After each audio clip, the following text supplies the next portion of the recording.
Hey guys, welcome back. It's Miss Chavez coming at you again, except this time with your Wordly Wise Lesson 7 vocab list. As always, we're going to be working on context clues, using the words in our example sentences to predict the meaning of said word, as well as discussing how we can use the pictures and different pictures and images to figure out what an unknown word means. Okay. As always, Miss Travis forgot to move the thing up. It's fine. Our first word is brawl. It can be a noun or a verb. In our example sentence is teachers walk the halls between classes to prevent brawls between students. So let's look at that. What words in the sentence can we use to help us figure out what the word brawls mean? So we see here that it says between students. So this is an interaction, an action that is happening between at least two individuals.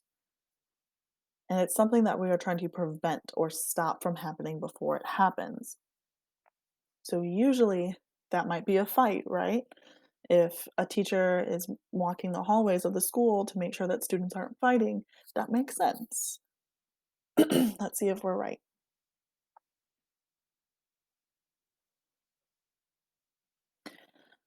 So we were pretty right, pretty close to right. Brawl in noun form is a rough, noisy fight. Brawl in verb form is to fight noisily. Our second word is the word casual, and it's an adjective. And our example sentence for casual is several friends got together for a casual meeting after the movie. So in this sentence, we see that we're talking about several friends after a movie.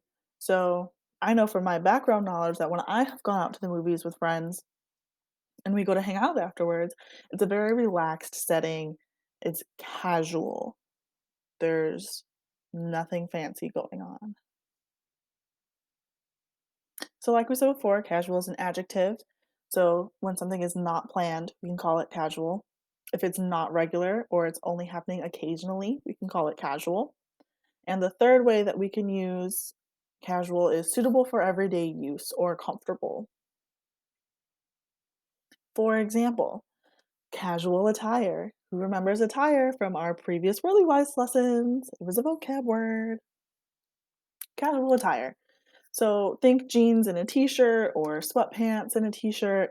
It's very casual, it's relaxed, it's nothing fancy, it's just stuff that you wear every day. Our third word is constant, and it's an adjective. Our example sentence is the farmer's constant companion is an affectionate dog. So when we look at this sentence, we see the words affectionate and dog. For those of you who have pets, you might already know that dogs tend to follow you around wherever you go. They're constantly with you. So, another word for constantly could be always because that dog that's constantly following you is always following you, always by your side. So we have again three definitions for the word constant. The first one is not changing. The second is loyal or faithful, like in the case of the dog. And the third is without pause or unending, almost like the word continuous from our last set of words. And then here we have a picture of a herding dog. Um, I just felt like it went with our example earlier. He's always going to be either by the farmer side or by the sheep side protecting them. He's going to be constantly circling and herding, all the things that herding dogs do. Our next word is excel, and it's a verb. Our example sentence is Jackie Robinson excelled as both a fielder and a batter. Now, I can use my background knowledge and my prior knowledge to know that Jackie Robinson was a really famous baseball player. He was famous for a reason. Usually, bad baseball players don't get famous. So, if he excelled at both being a fielder and a batter, we can probably reasonably assume that excelled or to excel means to do great at. Okay, so for the definition of excel, we have to do well, to be better or greater than others. So in this image, we see that this driver right here is excelling. He is better than, faster than, in the lead, in front of the others. He's excelling. Next, we have exhaust. It's a verb and a noun. And our example sentence is lost on the mountain, the climbers exhausted their supplies after 2 days. So they're on a mountain, they've exhausted their supplies after 2 days. What does it mean to exhaust? Well, the supplies may have run out, right? After 2 days, we know that supplies does not last forever, and if you use it all, it's gone. So if they've used up all of their supplies, it's gone after 2 days. And here we see the first definition that we have for exhaust as a verb is to use up. So our prediction was pretty spot on. The second we have is to tire out. Exhaust as a noun means to waste gases from an engine, also the system that pumps out such waste gases. So, like the exhaust pipe on your car is different than the verb to exhaust. So, if we're talking about exhaustion or to exhaust energy from ourselves, we're talking about using up all of our energy, we get really tired, we pass out.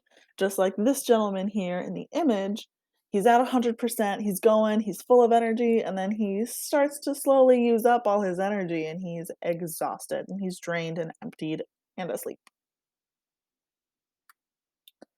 Next, we have hardy. It's an adjective.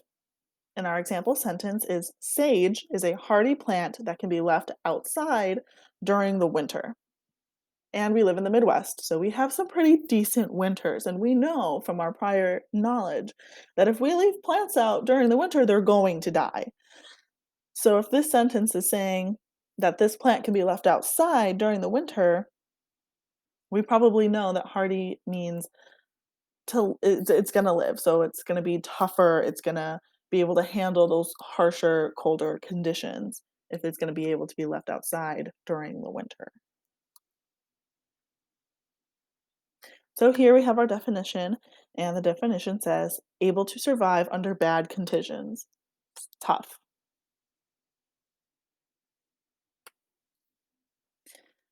Next we have mediocre.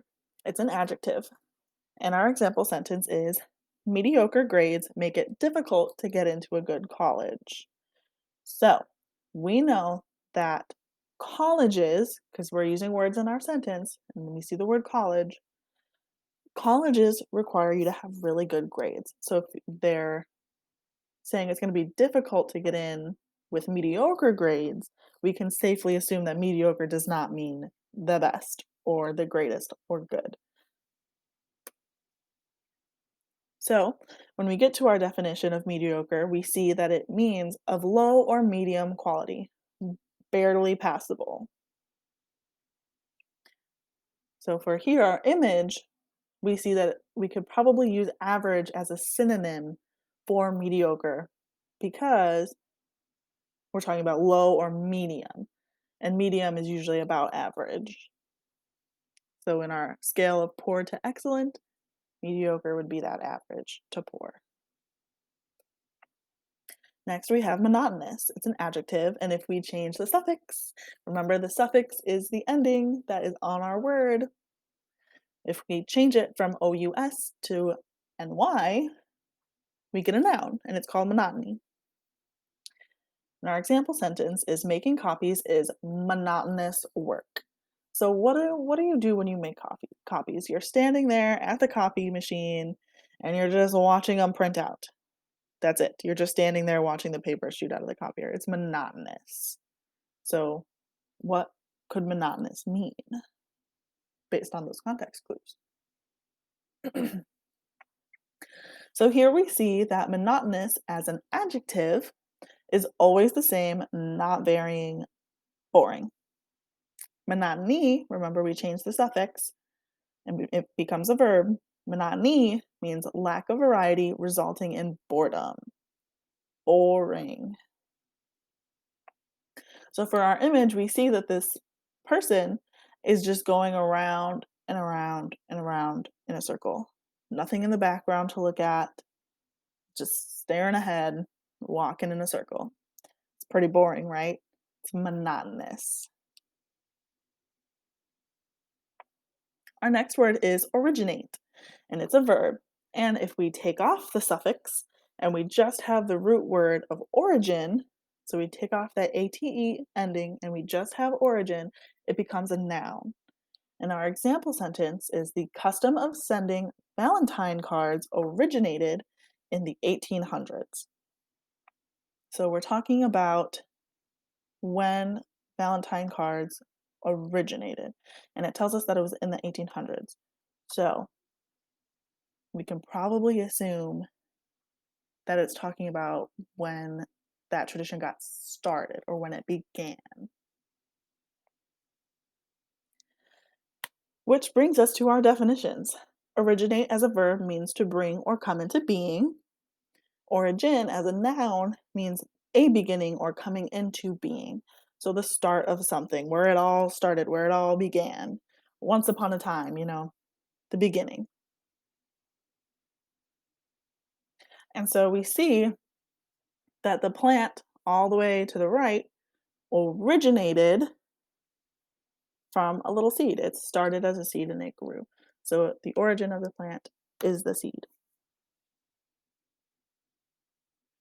Punctuate is next, and it's a verb.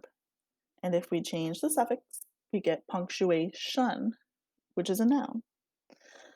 And our example sentence is choose the best way to punctuate this sentence.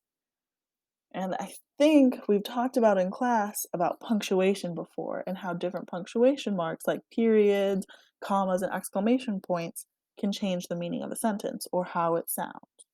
So, punctuate, what does it mean? We've got two definitions for the verb form, and the first one is to add marks such as commas, periods to writing to make the meaning clear. The second is to interpret from time to time. Sorry, not interpret. Interrupt. To interrupt from time to time. Then we have punctuation as a noun, and that definition is to use the use of marks such as commas and periods in writing. So when we're talking about punctuation in your writing, we're talking about the periods, the commas, the exclamation points. And here's what they look like. Our next word is ravenous. It's an adjective. And our example sentence is the skaters were ravenous because they'd skipped lunch. So what happens when you skip lunch? You get really hungry, right? So we could probably assume that ravenous means hungry. And it does. We've got two definitions for the word ravenous, and the first one says very hungry. The second one says eager for whatever satisfies one's needs or wants. In my case, that's food. Very hungry. And so here we have a little video of Garfield absolutely stuffing his face. He's ravenous. He is starving. He's very hungry. He wants all the food in his face, in his belly, right now. Next, we have realistic. It's an adjective. And our example sentence is this video game has very realistic race car sounds. So if something's very realistic, what's that root word there? It's real, right? It sounds like the word real. So we could probably assume it means about the same thing. And it does. We look at the definitions. There's two. The first one being closely resembling real life. The second one being aware of things as they are or being practical. So if you're being realistic and you're like, I know that I have $2 from my allowance this week, and I could either buy a candy bar now or I could save it for next week and have enough to buy like a bag of chips. You're being realistic with how much money you have and where you can put it. You can also use it when describing how something looks. So this is a very realistic drawing. It doesn't really look like a cartoon. It looks like a person's face. And so they would describe this as realistic art. Next, we have soothe. It's a verb. And our example sentence is the principal tried to soothe the angry students by promising to consider their demands. So if the students are angry and the principal is trying to soothe them, he's not trying to make them more angry, right? No, he's probably going to try and calm them down. So what could the word soothe mean?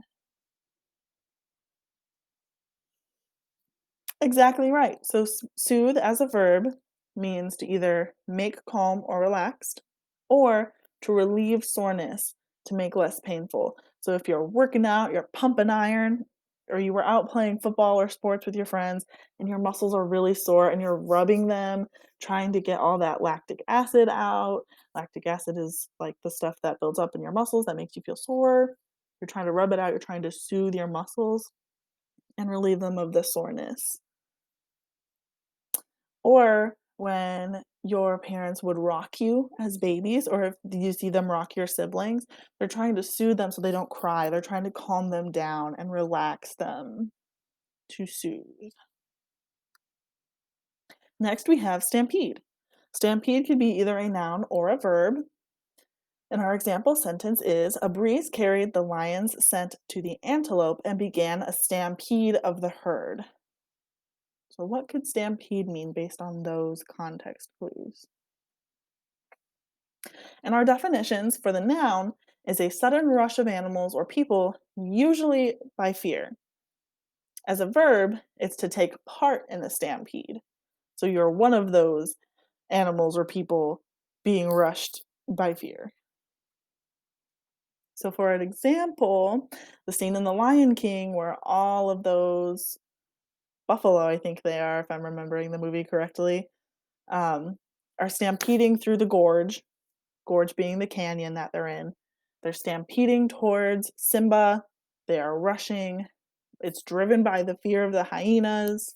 They're stampeding. Next, we have veteran. It could be an adjective or a noun. And it's veterans in their uniforms marched in the Memorial Day parade. And I think this one's pretty self explanatory. But go ahead and let me know what your prediction for this word is. So there's a couple different definitions. The first one is a person who has served in the armed forces, which I think is usually what we think of in our head when we think of the word veteran. The second is a person with much experience or a lot of experience doing something. Veteran as an adjective just means experienced. So, for example, we have military personnel. Once you have served in the army for a long time, you get out, you're considered a veteran because you are no longer a beginner. You have experience.